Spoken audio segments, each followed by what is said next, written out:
Hi students, welcome back to my channel. In this video, I am going to explain about C tokens. Right, what is a C token? What is the need of C token? How we are going to use the C tokens for forming a C language. So one by one, we'll discuss everything. Right. So first of all, C tokens are the basic building blocks in the C language from which C programs are constructed. By using C tokens, we are going to write the program. So program is written by using the C tokens. So they are the smallest individual units in a C program that have meaningful representations. Tokens are recognized by the C compiler to form valid expressions and statements. These tokens are combined together to form C programs. So finally, tokens are basic building block of the C program and smallest unit of the C program. By using C tokens, we are going to write the program. So program is a combination of all the tokens which are there in the C program. So what are the C tokens? So there are, for example, right, I'll explain through a real-time example. For example, so when you are cooking, right, for example, we are cooking. So for that, what are the ingredients we are required for cooking process? Oil, water, salt, vegetables, rice, gas, cookware. So these are the some items are required to for cooking, right, to prepare a food. For preparing a food, we require these are the ingredients or some items. So these are treated as a tokens. So by combining all these tokens, so we are going to form a we are going to cook or make ready of a food.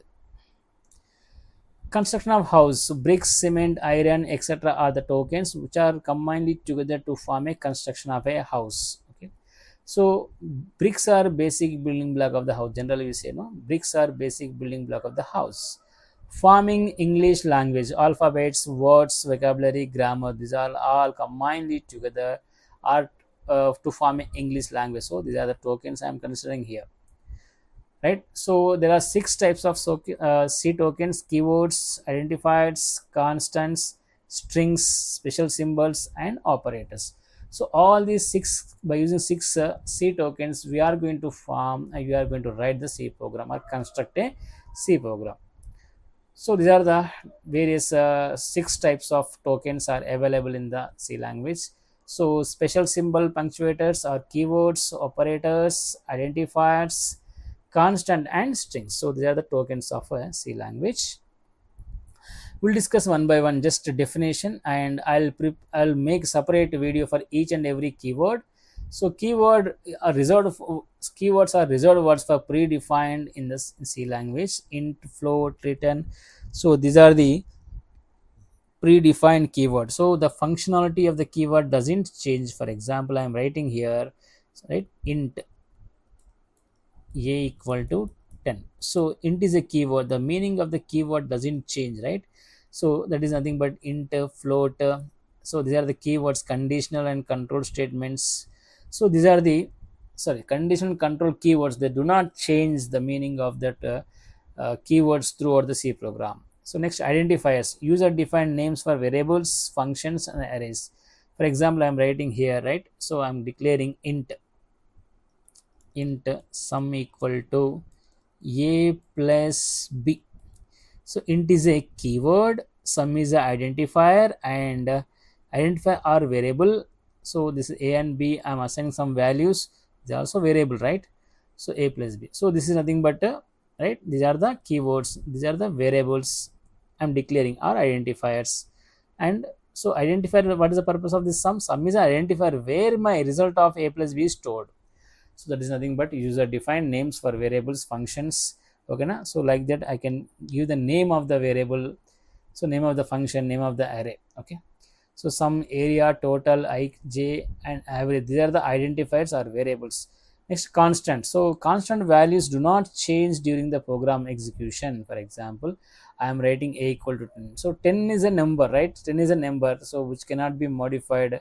So okay na, which cannot be updated because 10 is always 10, right? 20.5 is always 20.5, and hello. So these are the constant which you are going to use in the C program. Next, special symbols used to group code or for special operations. So the open bracket, close bracket, right? For example, just now I wrote no. So for example, a plus b I can represent like this, or open curly bracket, close curly bracket. I am writing a main function, right? main function start with the open curly bracket and close curly bracket, and these are the dimensions of array, we'll discuss later. And the semicolon, so I'm writing int a equal to 10, no, right? So the semicolon, so termination of this particular instruction, right? And this comma separate, for example, int a comma b comma c equal to, right, 10, like that. So I can assign multiple single value to the multiple variables. So comma separates variables, and hash nothing but already we have seen it's a preprocessor, right? Hash include stdio dot h, right? This is a preprocessors, and double quote, right? Hi, hello, how are you? These are the strings. So string nothing but group of characters enclosed in between, okay, na? Two double quotes. Okay, operators, symbols that performed operations on variables and values. So additions, right? Multiplication, division, right? Less than, greater than. So logical and operation, right? Logical or operation, increment, decrement. These are various operators. Uh, I'll discuss in depth in separate video. Okay, thank you very much. If you like this video, please subscribe, share, and like it. Thank you very much. Thanks for watching.